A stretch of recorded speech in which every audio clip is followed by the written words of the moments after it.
Guest हो गया? कौन कौन सा गेस्ट है? एक ही होगी ना? और 2 गेस्ट जुड़े हैं, 4 गेस्ट, और इसके अलावा सब तैयार है ना? और यहाँ पे इम्पोर्टेंट बात ये भी है कि अगर कोई अपडेट आएगा ना चंदन, तो वो भी हम चलाएंगे, ठीक है? वो भी चलाएंगे। और तुम ये रोल कर रहे हो क्या? हाँ, रोल है। तो व्यूवर्स को ये दिखा रहे हो आज तुम कि किस तरह से हम जो ब्रॉडकास्ट लेके आते हैं, खासतौर पर जो डिजिटल में हम ब्रॉडकास्ट लेकर आते हैं, वो किस तरह से होती है, कैसे बहुत सारे लोग इन्वॉल्व होते हैं और वो हमें हेल्प करते हैं। आप देखते हैं सिर्फ एक चेहरा हो, लेकिन इन्वॉल्व बहुत सारे लोग होते हैं। तो ये यहाँ पे आपने अभी देखा, जैसा कि आपको यश ये कैमरा जो इस समय हैंडल कर रहे हैं, वो यश हैंडल कर रहे हैं यहाँ पे। और देखिए हमारे कैमरा पर्सन है यहाँ पर, तो बहुत सारे लोग यहाँ पे इन्वॉल्व होते हैं और यही ऑपरेशन आपके पास स्मूथली पहुंचता है। और आपको लगता है कि देखिए सिर्फ एक चेहरा आपको दिखाई देता है, जो कि एक एंकर का चेहरा होता है। तो यहाँ पर वो ऑपरेशन भी आपने देखा। और साथ ही इसके अलावा बहुत सारे लोग आज आपने देखे नहीं, जैसे कि गेस्ट कोऑर्डिनेटर होता है। तो जो गेस्ट कोऑर्डिनेटर होता है वो दरअसल ये जो गेस्ट हैं उनको लाइन अप करने का काम करता है, उनको कोऑर्डिनेट करता है। और आज हम बात करेंगे किसकी? हम बात करेंगे इस टाइम हम किसकी बात करते हैं? चलिए अब आज से मैं आप लोगों के लिए भी क्विज शुरू करूंगी कि हम 6 बजे किसके बारे में न्यूज़ 18 इंडिया पर बात करते हैं। हम बात करते हैं हमारे पड़ोसी मुल्क पाकिस्तान के बारे में, क्योंकि पाकिस्तान जो है ना वो मानता नहीं है। पाकिस्तान के बारे में मैं हमेशा कहती हूँ it's a state in denial. Pakistan में दिक्कत ये भी है, बड़े सारे लोग ये भी बोलते हैं यार पाकिस्तान की बात क्यों करते हो, इतना पाकिस्तान के बारे में ऐसा इतना क्यों बात की जाती है? तो एक्चुअली पाकिस्तान के बारे में एक्चुअली इतनी बात इसलिए की जाती है क्योंकि पाकिस्तान हर वक्त हमारे बारे में सोचता रहता है, हर वक्त कोई ना कोई खबर आती रहती है। अब आप सोचिए अगर कोई आपके इलेक्शंस को तय करने की बातें करने लगे, और ये टैब देना यश मुझे, तो अगर के इलेक्शंस को तय करने की बात करने लगे, सोचिए जरा इंडिया में कोई नेता अपील करे, कोई पार्टी कहे कि जी मोदी जी ऐसे हैं, खराब हैं, सही हैं, व्हाटएवर, तब तक वो ठीक है। लेकिन पाकिस्तान के नेता अगर ये कहने लगे, जिनके अपने घर में डेमोक्रेसी दम तोड़ रही हो, जिनके यहाँ फौज सब कुछ डिसाइड करती हो, पपेट लीडर्स होते हैं वहां पर। आपको याद होगा इमरान खान नियाजी को कहा जाता था सिलेक्टेड पीएम, हालांकि बाद में वो फौज के ही खिलाफ हो गया और उसके बाद जो सब कुछ हुआ वो तो हमने आपने सबने देखा है। और आज तो वो जेल में बैठे हुए हैं, उनकी जो बेगम है वो भी जेल में बैठी हुई है। तो पाकिस्तान में डेमोक्रेसी का क्या हाल है वो सब देख रहे हैं। अब आप सोचिए पाकिस्तान ये चाह रहा है कि वहां से बैठ के इंडिया के इलेक्शंस को वो इन्फ्लुएंस कर पाए। कंट्रोल तो कर नहीं पाएगा क्योंकि हमारे यहाँ तो बहुत ही रॉबस्ट सिस्टम है, डेमोक्रेसी है, लोकतंत्र है, लेकिन इन्फ्लुएंस करने की कोशिश कर रहा है। आपको याद होगा फवाद चौधरी स्टेटमेंट उनका आया था जिसमें वो उन्हें राहुल गांधी को कह रहे थे राहुल ऑन फायर, और राहुल गांधी का एक स्टेटमेंट था उस पर लिखा था। अब एक और नई बात जो है, फवाद चौधरी ने आज बड़ा जोश में आकर एक पोस्ट किया और उसमें क्या कहा फवाद चौधरी ने, मैं एग्जैक्टली जो फवाद चौधरी ने कहा है वो मैं आपके सामने पढ़ देती हूँ ताकि आपको क्लैरिटी मिले। तो फवाद चौधरी ये कह रहे हैं कि सुनिएगा ध्यान से, अगर मेरे एक पोस्ट के शब्दों से मोदी जी, वो कहना जी चाह रहे हैं, हालांकि उनसे स्पेलिंग एरर हो गया है, मोदी जी हिल गए हैं, तो सोचिए, अब ध्यान से सुनिएगा जो उनकी लाइंस है, अगर मेरे एक पोस्ट के शब्दों से मोदी जी हिल गए हैं तो सोचिए मुसलमान, सिख, ईसाई और प्रोग्रेसिव सोच रखने वाले हिंदू मिलकर क्या कर सकते हैं। फिर कहते हैं नेताजी की ये नेतागिरी बस इतनी सी है, मिलकर नफरत और तकसीम के प्रचार को रोकना होगा। ये फवाद चौधरी कह रहे हैं, भारत के नेताओं से कह रहे हैं, इंडियन पॉलिटिकल पार्टी से कह रहे हैं, और कह रहे हैं वोट उसका जो मोदी के संकट को रोक सके, चाहे वो राहुल हो, केजरीवाल हो या ममता बनर्जी। अब आप सोचिए फवाद चौधरी के इंडिया में वोट देने आ रहे हैं, क्या पाकिस्तानी वोट देने आ रहे हैं इंडिया में, लेकिन फिर भी बोल रहे हैं कि वोट उसका जो मोदी के संकट को, मोदी जी उन्हें संकट दिखाई देते हैं, वो मैं समझ सकती हूँ। जिस तरह से एक के बाद एक स्ट्राइक्स की गई हैं, टेरर जो जिसे पालता पोसता है पाकिस्तान, उसे पूरे तरीके से नेस्ते नाबूद किया जा रहा है, तो वो खींच भी यहाँ पर इस पोस्ट में दिखाई दे रही है कि वोट उसका जो मोदी जी के संकट को रोक सके, फिर चाहे वो राहुल गांधी हो, केजरीवाल हो या ममता बनर्जी।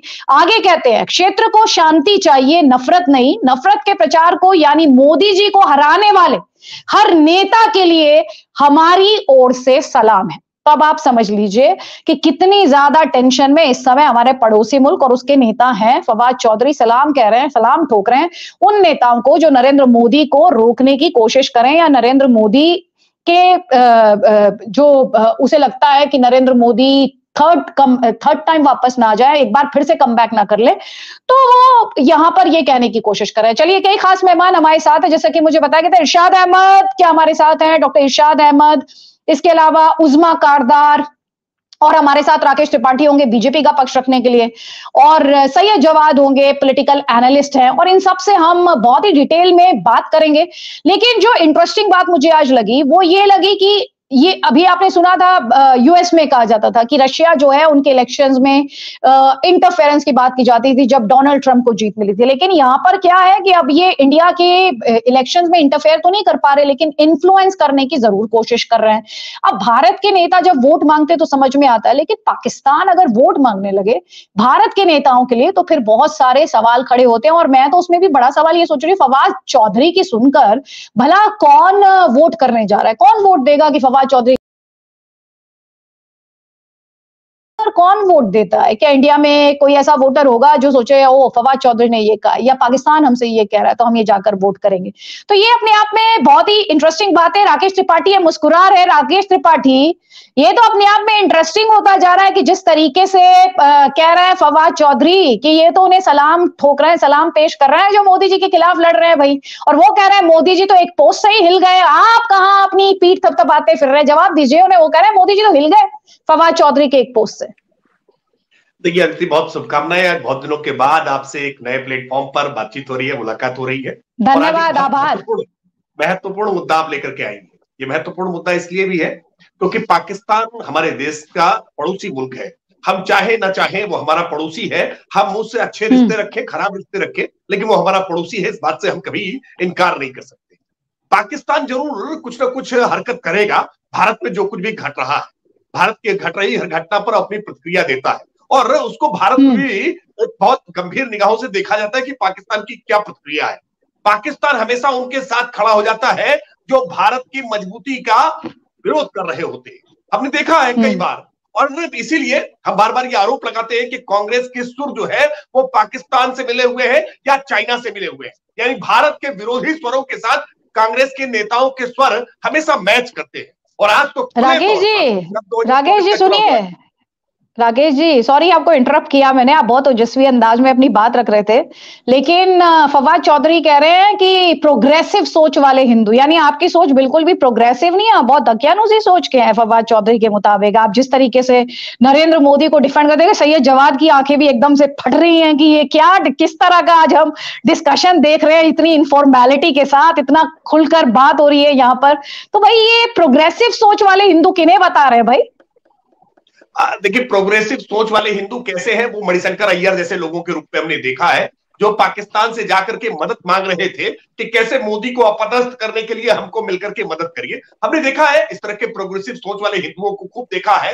दिग्विजय सिंह जैसे लोग जो ओसामा जी, हाफिज सईद जी ऐसी इज्जत प्रकट किया करते हैं ना, जो जाकिर नाइक से चंदा लेने को वाजिब ठहराया करते हैं ना, ऐसे प्रोग्रेसिव लोगों को हमने बहुत देखा है। अब सैयद जवाद को बहुत आनंद आ रहा है। सच बात यह है कि फवाद की बात है तो जो जवाद की बात है उसमें कोई अंतर नहीं है। भारत के भीतर फवाद हो तो जवाद हो या पाकिस्तान में बैठे फवाद हो, दोनों की बातें एक ही तरह की रहेंगी। आप विश्वास मानिए, ये जितना ही इस तरह के भड़केंगे, परेशान होंगे, डरेंगे और घबराएंगे, उतना ही भारत और मजबूत होते हुए दिखाई देगा। अच्छा ठीक है राकेश जी, पहले फवाद की बात कर लेते हैं, जवाद की बात बाद में करेंगे, जवाद की बात जवाद से ही करेंगे। देखिए फवाद की बात करने के लिए दो गैस जुड़ गए राकेश जी, हमारे साथ उज़मा कारदार है और इरशाद अहमद खान है। इरशाद जी पहले तो आप ये बताइए आपके यहाँ कितने इलेक्शन हुए हैं और उनमें से कितने इलेक्शन में आपकी फौज ने अपनी बैक डोर एंट्री नहीं करवाई है? और ये आप लेक्चर देने वाले कौन है भारत को डेमोक्रेसी पे? मतलब मुझे तो हंसी आती है जब मैं इस तरह के स्टेटमेंट देखती हूँ। फवाद चौधरी वोट की बात कर रहे हैं, उनका वोट है क्या इंडिया में? अपने यहां तो कुछ कर नहीं पाए, सलवार पहनकर भागते हुए उनके वीडियो आए थे, भाग के घुस गए थे जैसे ही पुलिस को देखा था। क्या बात करते हैं फवाद चौधरी भाई? बहुत शुक्रिया जी अदिति जी। मैं ये कहूंगा कि एक ट्विटर पे ट्वीट करने से अगर पूरे हिंदुस्तान की नींद हराम हो गई। एक जो ना नेता है ना किसी पार्टी से ताल्लुक है, जरा सुन लीजिए, ना उसका किसी पार्टी से ताल्लुक है, ना वो हुकूमत का नुमाइंदा है, ना वो मुल्क का कोई हमारे मुल्क को चलाने वाला बंदा है। वो एक आम आदमी है। उसने एक ट्वीट किया, पूरा हिंदुस्तान हिला हुआ है। जब खुदा ना खास्ता कभी हम लोगों ने, हमारी हुकूमत ने, हमारे लोगों ने, हमारी आर्मी के, हमारे सियासतदानों ने, किसी ने इस तरह का ट्वीट किया तो मेरा ख्याल आप लोग तो अपना सब कुछ ही बंद करके भाग जाएंगे। दूसरी बात कहाँ भाग जाएंगे? इतना ना ना कहाँ भाग जाएंगे? अरे कहाँ पे हिले हुए? नहीं, अरे कहाँ से आपको ये फीलिंग आ रही कि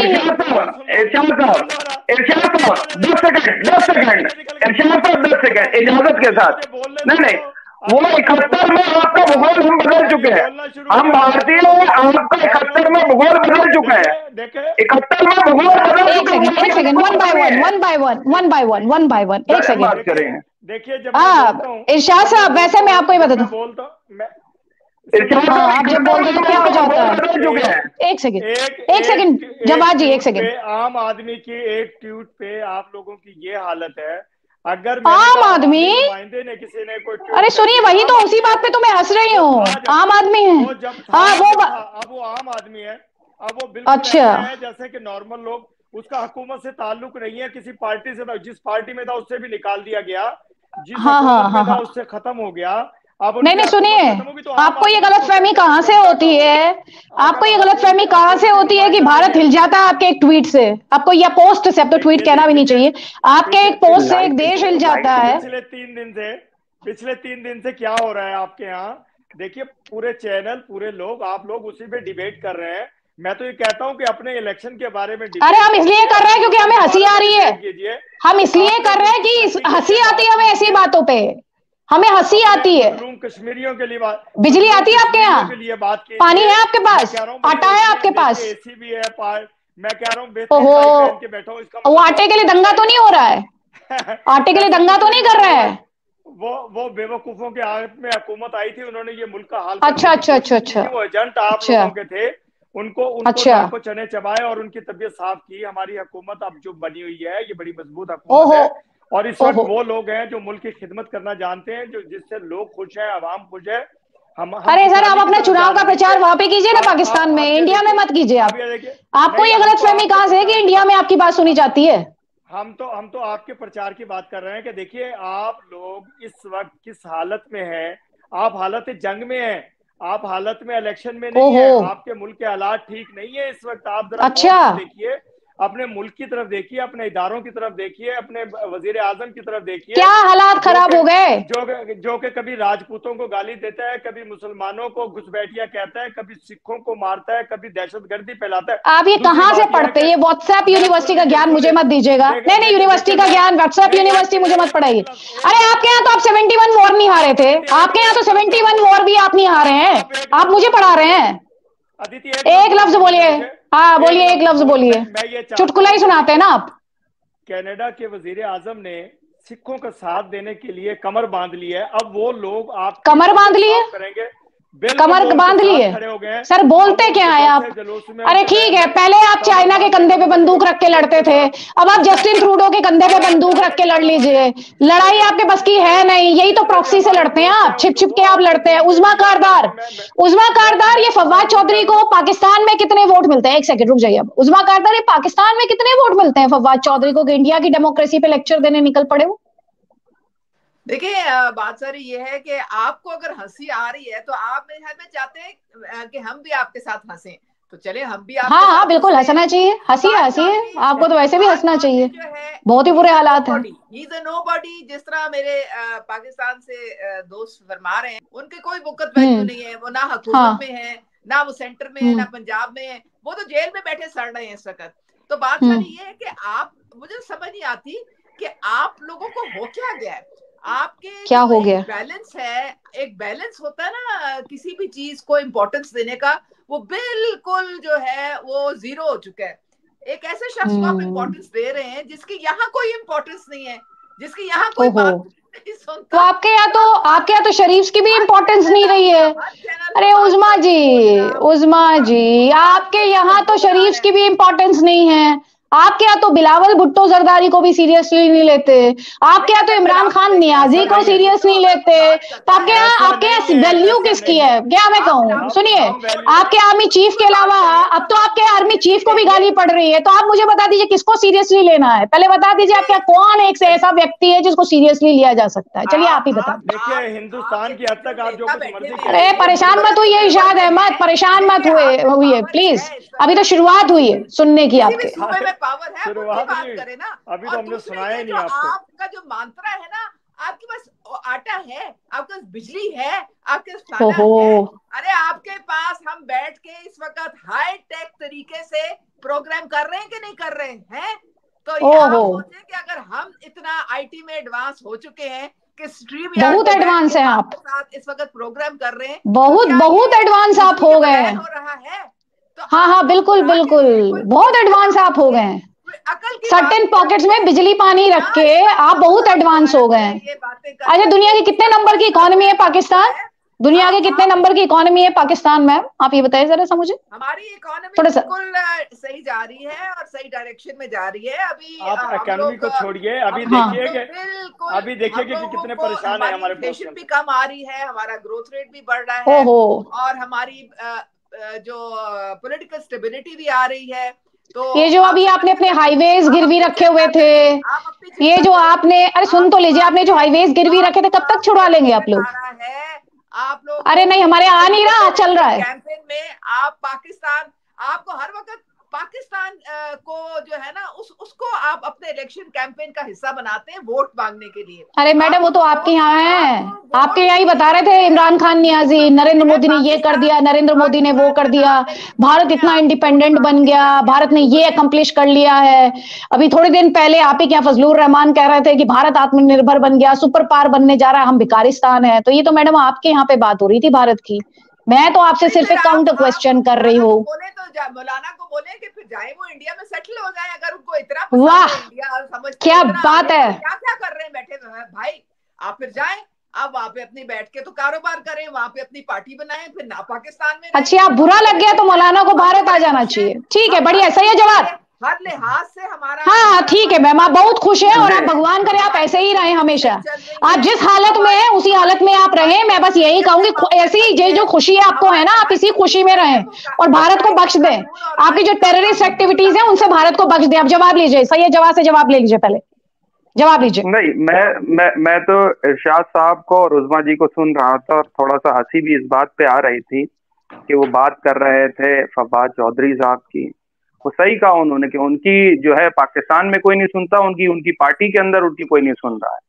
लेकिन हमें हैरत की बात ये होती,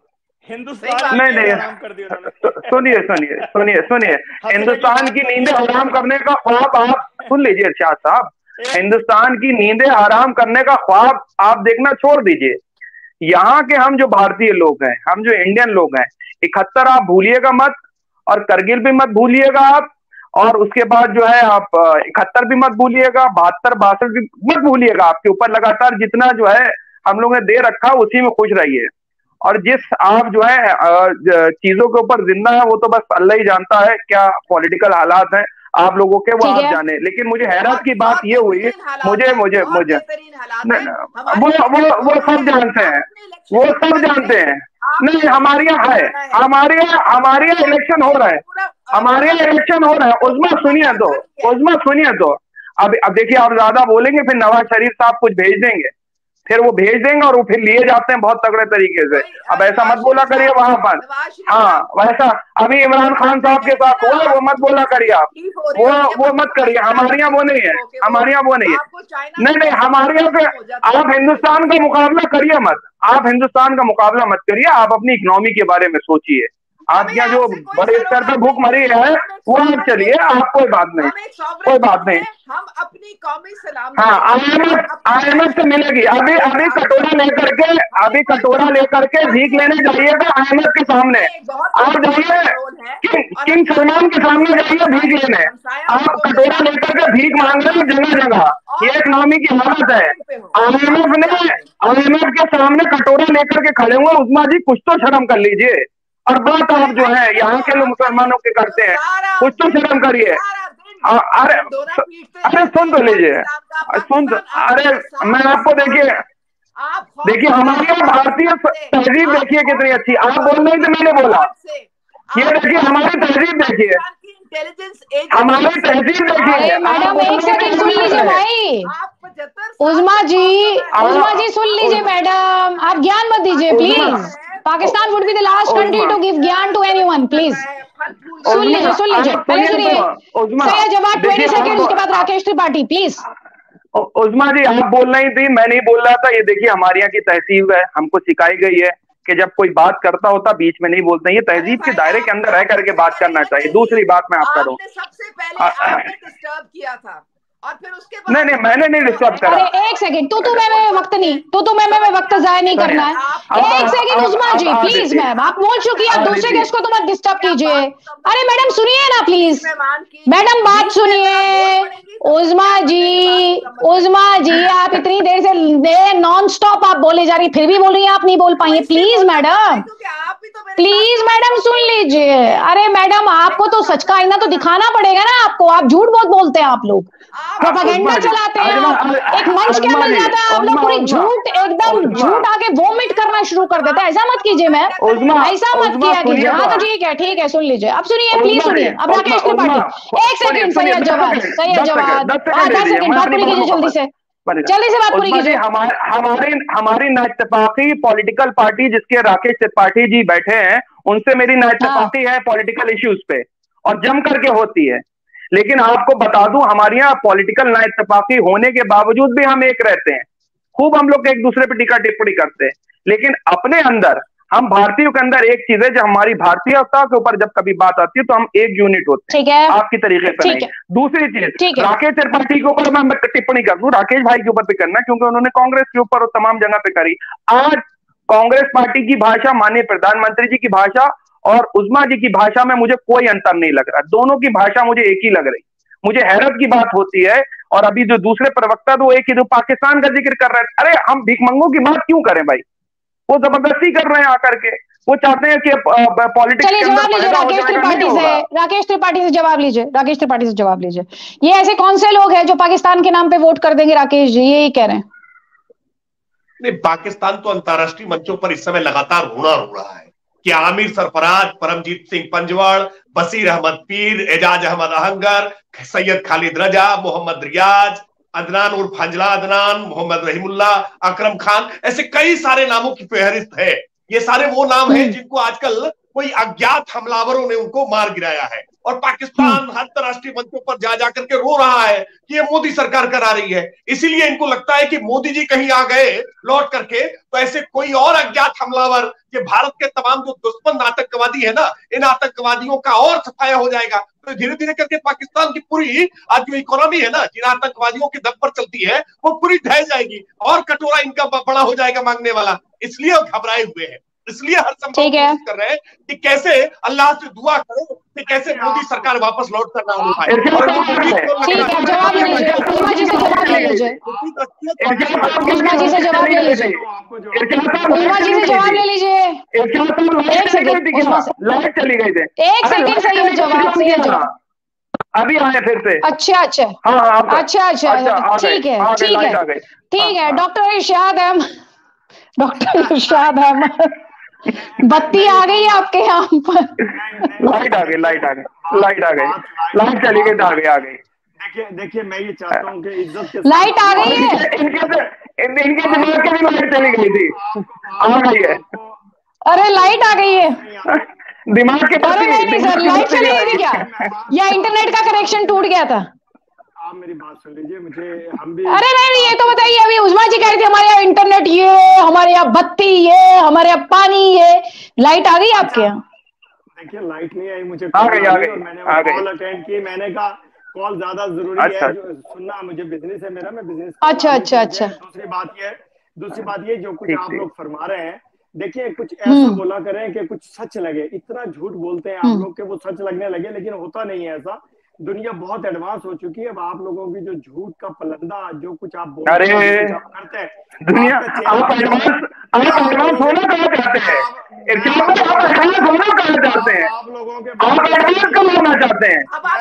अगर आप एडवांस होना चाहते हैं, एक second, Syed Jawad, let him speak, Syed Jawad, let him speak. अरे भैया वो बड़ी देर बाद, सैयद जवाद बहुत देर बाद उनकी लाइट आई है, प्लीज जरा हैव पेशेंस थोड़ा। तो कैसे कैसे करके उन्होंने करेक्शन जोड़ा होगा। एक सेकंड, ठीक है उस्मा जी आप शांत हो जाइए, मैम शांत हो जाइए।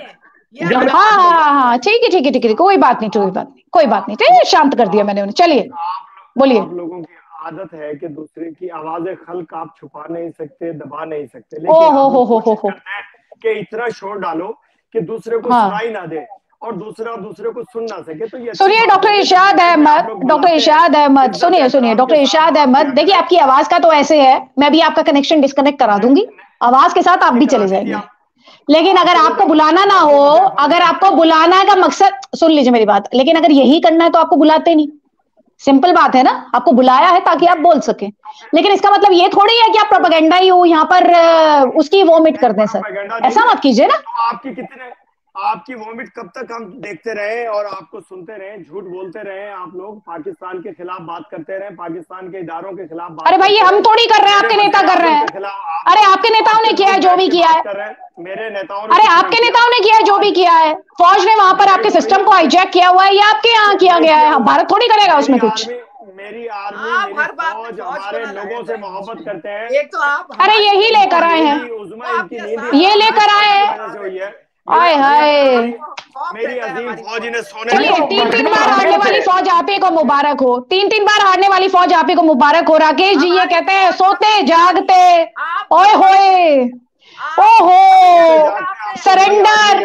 अरे इनको इंस्ट्रूमेंट ऑफ सरेंडर के बारे में कोई पढ़ाए भाई, पाकिस्तान में इंस्ट्रूमेंट ऑफ सरेंडर के बारे में पढ़ाए कोई बात नहीं। राकेश जी क्लोजिंग कमेंट आपका सर। ये कह रहे हैं कि हम तो एक पोस्ट भर से भारत को हरा सकते हैं। देखिए सच बात यह है कि पहले पाकिस्तान तो भाग जाएगी आपकी फौज।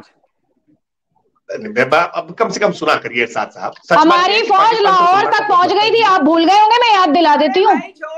ये उसका शौर्य था कि वापस आ गई, वरना आपके 1 2 नहीं 4 टुकड़े होने थे। आप जरा ये गलत बयानी ना किया करें, इंडियन फौज को चैलेंज मत कीजिएगा।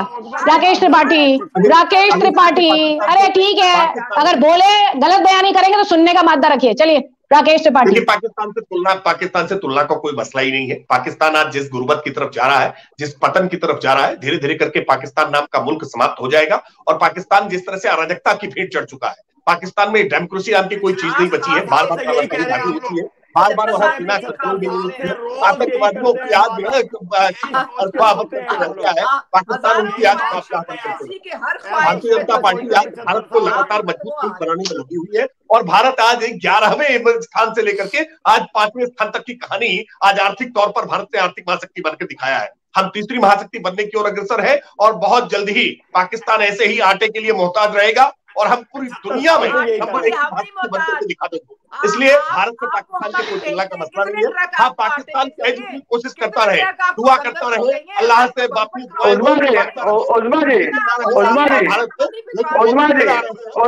कितने ट्रिलियन डॉलर की इकोनॉमी है आपकी? कितने ट्रिलियन डॉलर की इकोनॉमी है? अरे कितने ट्रिलियन डॉलर की इकोनॉमी है आपकी? कितने ट्रिलियन डॉलर की इकोनॉमी है जरा बताएंगे आप? और भारत की कितनी मुकाबला भारत से करेंगे? अगर यहाँ का खाली सुनिए तो खाली भारतीय 1-1 रुपया जमा करेगा ना, 1-1 रुपया जमा करेगा तो 1-1 रुपया जमा करके अगर आपको दान में दे देगा ना तो आपकी आमद की किस्त और ज्यादा हो जाएगी, आपकी आमद की किस्त ज्यादा हो जाएगी। अगर हमने सिर्फ एक सेकंड सैयद जवाद बस एक सेकंड सैयद जवाद प्लीज। उज़मा जी, अरे मैडम आप कहाँ लोगों को मार रहे हैं? वो सवाल क्या पूछ रहे हैं आपसे? उन्होंने आपसे सवाल पूछा आपकी कितने डॉलर की इकोनॉमी है, ये बताइए बस। अरे भाई और भारत की कितने की है? गौर करें, हम अपनी इकोनॉमी पे करें ना, आप अपनी इलेक्शन पे गौर करें। अरे कितने डॉलर की इकोनॉमी है बताइए तो सही आपकी। अरे बताइए तो आपकी कितने डॉलर की इकोनॉमी? अरे आपसे क्या पूछ रहे हैं? आपको पता ही नहीं है आपकी इकोनॉमी कितने डॉलर की है? आपका इसीलिए आपसे क्या पूछ रही हूँ? आपसे क्या चैनल पे अदिति, हर चैनल पे बीजेपी का आप। मैडम आपसे क्या पूछ रही हूँ, अरे तो बीजेपी नहीं आएगी क्या? अगर सत्ता में बीजेपी है तो बीजेपी को नहीं बैठाएंगे? आप ये चाह रहे हैं कि डिबेट से भी आउट कर दे? नहीं, आपसे पूछ के थोड़े ना गेस्ट बैठाया जाएगा, रूलिंग पार्टी को ना बैठाएं। आपके यहाँ फौज का बाशिंदा बैठ जाता होगा, फौज का नुमाइंदा बैठा लेते हैं, आप सोचते बैठ गया, लोकतंत्र बैठ गया उसमें। यहाँ नहीं चलता ऐसे, यहाँ नहीं चलता हमारे यहाँ ऐसे। रूलिंग पार्टी है बीजेपी और बीजेपी बैठेगी, रूलिंग पार्टी है बीजेपी और बैठेगी। पहले आप ये बताइए आपकी इकोनॉमी कितने डॉलर की है? आपकी इकोनॉमी कितने डॉलर की है मैडम, पहले ये बताइए। और पार्टी नहीं पता होगा मैडम। चलिए मैं इसी पॉइंट पर इस डिस्कशन को क्लोज करूंगी। अब आपके लिए उज़मा जी और डॉक्टर इरशाद अहमद, आपके लिए होमवर्क है कि नेक्स्ट टाइम हम जब ये डिस्कशन करेंगे तो आप दोनों ये होमवर्क करके आएंगे कि ये कितने डॉलर की इकोनॉमी है आपकी। हाँ प्लीज, अब आप नेक्स्ट टाइम होमवर्क करके आएंगे और ये भी पता करके आएंगे कि भारत की इकोनॉमी कितने डॉलर की है, और उसके बाद अपनी बात रखेंगे। चलिए बहुत बहुत शुक्रिया। इस डिस्कशन को मुझे क्लोज करना है, मुझे शो क्लोज करना है। सही जवाब मुझे शो क्लोज कर। चलिए ठीक है, 10 सेकंड जल्दी से। अगर हम भारतीय मिल करके 1-1, 2-2 रुपए भी चंदे में जोड़ेंगे तो आपको अगर हम दान में दे देंगे तो आपका IMF का कर्ज अदा हो जाएगा। इतनी सी आपकी इकोनॉमी है। और भारत की इकोनॉमी का मुकाबला करने के लिए आपको 70 साल में दूसरा जन्म भी लेना पड़ेगा।